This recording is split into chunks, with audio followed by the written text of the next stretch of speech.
What's up, everybody? Joe White here, and we are here to talk about Daredevil Born Again, episodes 1 and 2. And wow, did we get some good television here! Really good television here.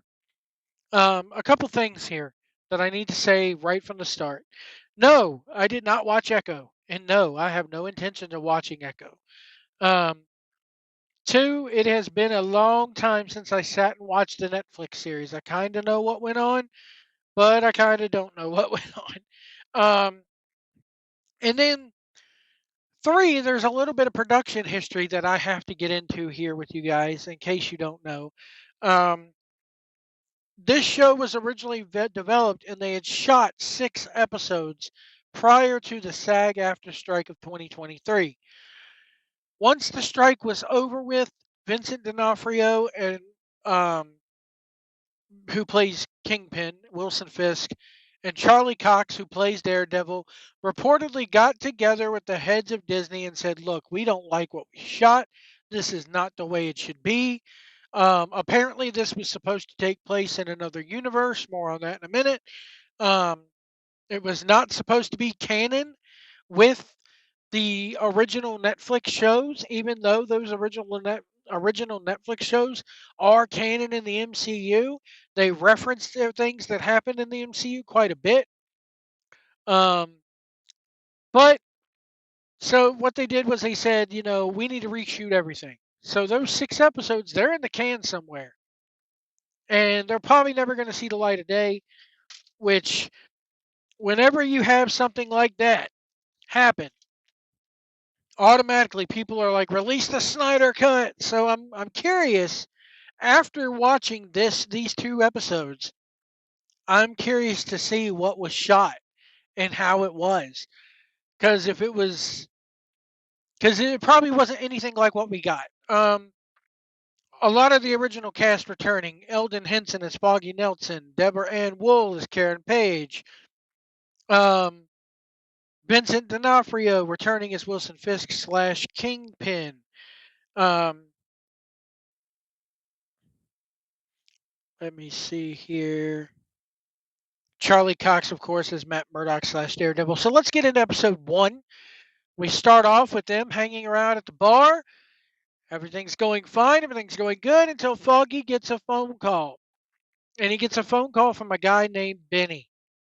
And Benny's in trouble. He stashed Benny at his apartment because Benny has some people coming after him. And it turns out that person that is coming from him, um, and basically that person who's coming for him is Dex, Benjamin Poindexter. Um, Basically, he's a psychopathic former FBI agent who can use almost any object as a lethal projectile. And he masqueraded as Daredevil for Fisk before Fisk broke his back. Um, so he gets Foggy Nelson's whereabouts from Benny, and he shoots and kills Foggy Nelson. And that basically sets Murdoch off. Now, there's a couple things here.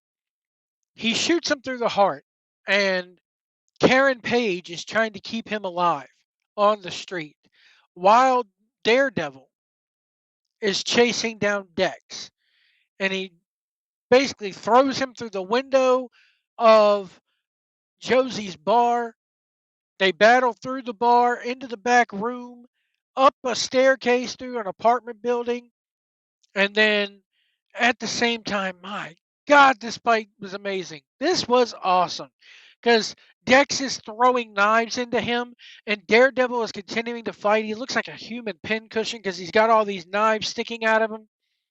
They get up to the roof, and keep in mind, while he's fighting Dex, while all this is going on, he's hearing Karen Page trying to keep Foggy alive. And they're up at the roof, and when Foggy dies, he hears Foggy's heartbeat stop because Daredevil's got that super hearing. And Daredevil snaps. Matt Murdock snaps. And he basically beats down Dex to a bloody pulp and throws him off the roof of the building and somehow he survives. Now, while this is going on, um, Matt Murdock is taking off his um, he's taking off his mask, so people now know who he is, or at least the one police captain or retired New York police officer up there knows who he is.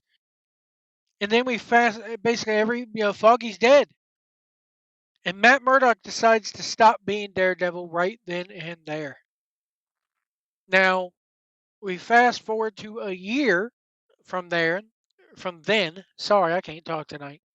It's been a long day. And Dex is on trial. He's already been sentenced guilty or found guilty. Now we're at the sentencing phase, and Matt Murdock is testifying at his sentencing, and it works. And it's a brilliant speech by Charlie Cox. Charlie Cox is so good in this series. Dex gets life in prison without the possibility of parole. And we learn, we see Karen walking into the back of the courtroom, and we learn that Karen has moved to San Francisco and that she and Daredevil, she and Matt Murdock are no longer a couple. Matt tries his best to get her to have a conversation with him, but she wants nothing of it. And she apparently leaves. So now Matt Murdock is all alone. 1 year later, he's working for another law firm. Um, Let me see here. I think he starts his own law firm with a couple other people. And we then transition over to Wilson Fisk. And it's funny because we see Matt Murdock picking out a suit. He has the prayer card from Foggy's funeral. Hold on 1 second, guys. Sorry, duty called. Anyway, he's putting the prayer card from Foggy's funeral in his pocket. He puts that right on his breast pocket, so Foggy is always with him every day. And we see him picking out a suit. And then it cuts to Wilson Fisk, aka Kingpin. And he's doing the same thing. He's eating his breakfast. He's picking out a suit to wear. But we kind of see him when we cut to him finally, and we finally see his face for the first time. He's shown upside down. So we already are having this yin yang effect with Kingpin and Matt Murdock. And we find out that Vanessa, his wife, has been running things while he was out doing the event, participating in the events of the Echo TV show and holding down the fort with his empire, his criminal empire, and has been doing a really good job with it, apparently. Well, then Kingpin comes back. Everybody sees that he's back. They're scared. And we find out that Kingpin now has the signatures needed to get on the ballot to run for mayor of New York City. And now we then cut to Charlie Cox, Daredevil. There, his character is finding out that Fisk is running for mayor, and he has a meeting with Wilson Fisk in the diner. We've all seen a clip of that. That one clip does not do it justice. That whole scene is great. And basically, they lay down the law to each other. Fisk says he's done with the crime. At least that's what he tells Daredevil, or Matt Murdock. Um, I'm just going to call him Daredevil. He tells Daredevil, look, I don't want vigilantes roaming the streets. I'm through with what I was doing before. I'm a changed man. And if I find out you're out there wearing the devil horns, swinging the billy club, I'm going to have you locked up. And he then proceeds to tell Wilson Fisk, Daredevil does, that, hey, I believe you. But the second I find out you're doing anything shady, I'm going to mess you up. It's going to be a whole new world for you. It's going to be a whole world of pain for you. And that's pretty much where it ends. He gets elected, Wilson Fisk gets elected mayor. There's also a side story of somebody from Matt Murdock's firm trying to set him up, and he gets involved with a therapist who is Heather Glenn, played by Margarita Lavia. Um, let's see here. So she's playing Heather Glenn, and those two kind of hit it off. And he's out with her on a second date when he finds out that Fisk got elected. And that's pretty much where it goes off at. We do see a smattering of White Tiger. White Tiger is acknowledged here, but we get into more of the White Tiger with episode two. And episode two kicks off with um, the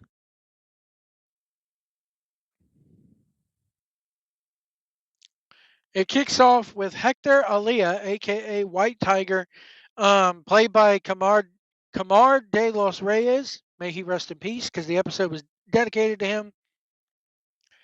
Apparently, he needs an amulet along with the suit that he wears to give him super strength. They really haven't gotten into the whole how does White Tiger have his powers type thing. I think they should have went into a little bit more of that. But they kind of hinted at, hey, I didn't have my amulet with me. I didn't have my super strength and my powers. I was just trying to stop these guys, and he does. He's trying to stop two guys from beating up somebody on a subway platform. Turns out those two guys are cops. One of them goes to punch um, Hector. Hector sidesteps him. He leaps off the daggum train platform and gets hit head on by a subway train. It was actually a very, very crazy looking, really, really fun fight sequence. Um, I did forget to mention that we, throughout all this, we have BB Urich, who we find out is the niece in this episode. We find out she is the niece of Ben Urich, who was killed by Fisk, I believe, in the first or second season of Daredevil. Um, she's doing this like woman on the street type video show where she's going around asking people about the state of the neighborhood and asking what to think about Fisk. And you kind of get a 50-50 thing with Fisk. And this is kind of where I was like, oh God, do we really need to go there? Um, but I want to say this was shot long before Trump got elected. It's a very Trump esque vibe. You got a former criminal, allegedly, becoming president. Now we got a former criminal becoming mayor of New York. Um, and half the people like him, half the people don't like him. So there you go. There's a lot of real world ties here. Not sure how I feel about that. Um, we also get in this second episode, we get introduced to Michael Gandolfini, who plays Daniel Blake, who is kind of like he's a real cocky guy. He's excited to be there with Fisk, and Fisk isn't really sure how to feel about him just yet. But they lock up Hector Alia, aka White Tiger, for the murder of this cop. The cops, of course, are beating him up while he's in jail. And we also find out that the cops are going to do whatever they can to make sure this guy's getting get an example made of him. The guy who he was trying to save on the platform has gone into hiding. Nobody knows where he is at the beginning of the episode. Um, they're beating him up in the interrogation room, and Matt Murdock uses a super hearing at the beginning of the episode to hear it. He knows what's going on. He runs in. He kind of into the interrogation room, and he tells Hector, "I'm going to take on your I'm going to take on your case. Don't worry. We're going to make sure. I know you're telling the truth because he listens to his heartbeat, and his blood pressure, and everything like that. He knows he's telling the truth. So he gets Cherry, played by Clark Johnson, a retired New York police chief, to kind of do some investigating on Hector and see if you can't find the guy who he was trying to save at the subway platform. Um, Also, at the same time, we kind of get a a deal where Fisk and his wife are going through couples therapy with Heather, who is Matt Murdock's now his girlfriend. They've been seeing each other. So there's kind of that dynamic. It is kind of a way of him appeasing Vanessa and also keeping tabs on Matt Murdock at the same time. Also, BB Urich has a meeting with Fisk, and tells Fisk, look, the police are not with you on this. The police see you as a former criminal. The police commissioner is getting ready to resign. And he digs up, Fisk ends up digging up some dirt on the police commissioner right as the police commissioner, basically, they're at the funeral for the dead cop who got hit by the subway train. And the police commissioner tells Fisk, "Look, I don't like you. I don't like what you represent. I don't want you around, and I'm going to get you thrown out. I'm going to make sure you get thrown out of office, basically." So Fisk goes and digs up some dirt on him. Turns out he has a child with another woman. He presents him with the evidence that he finds right as the commissioner is trying to resign, and he's like, "All right, fine, I'll stay on, but be careful what you wish for." So we see that Kingpin is not above, of course, resulting to his old ways of extortion to get what he wants.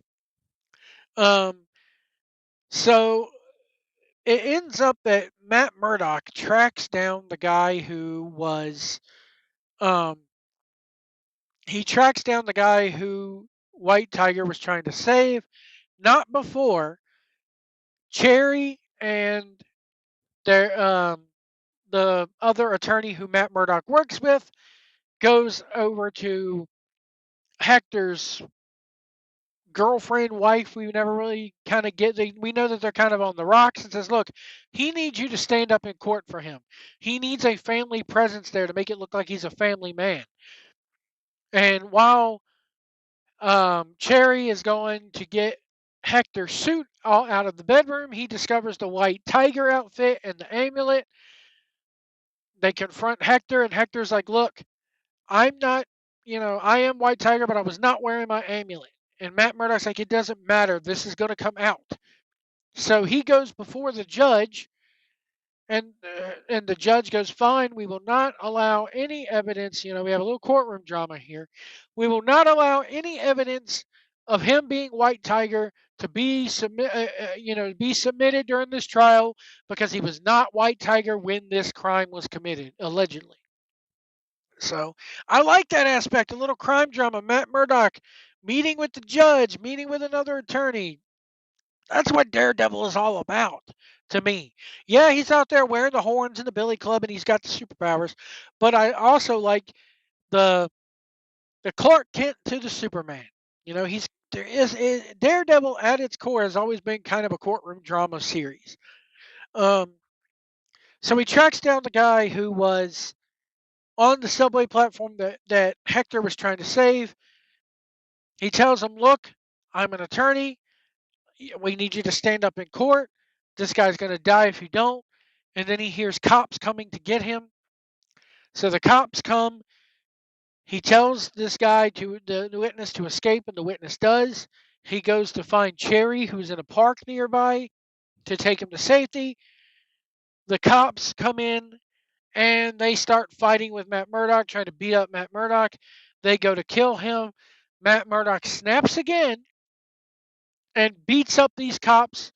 And it looks like he breaks one of their necks, at least, I mean, if not killed one of them. And that's how we go off the air. This second episode, I really like this second episode. Um, I like the courtroom drama aspect of it. He's using his superpowers to help out his clients, again, which is the way it should be. That's what Daredevil is all about. Like I said, I like the courtroom drama aspect of it, which is something She-Hulk tremendously failed at. Anyway, those are my review of Daredevil Born Again, episodes 1 and 2. I know it's kind of all over the place, but those are my thoughts on it. I'm curious to see what's coming next. They got me. It's the TVMA stuff, the language, the blood, whatever. That, that stuff doesn't mean anything if you can't tell a good story with it. And they're telling a good story with it so far.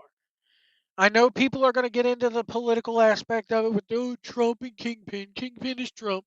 They're trying to say Trump is Kingpin. I don't care. Yes, the similarities are damn sure there. You got a guy who was convicted of crimes running to become mayor. You got a guy who was convicted of alleged crimes. I I can't speak to whether Trump is guilty or innocent. I don't want to get into that. But you got a guy, Trump gets reelected president. So the similarities are there. I'll let you two or let you guys draw the parallels there. But let me know what you guys thought about these two episodes in the comments below. And I think they're going to release another episode, if not two episodes next week. I think it's just another one more episode. Um, we're going to get about, I think, 18 episodes total between this year and then part two's coming out next year. So who knows what's going to happen? I'm invested in it, and I liked it. Let me know what you guys thought in the comments below. We will see you down the road.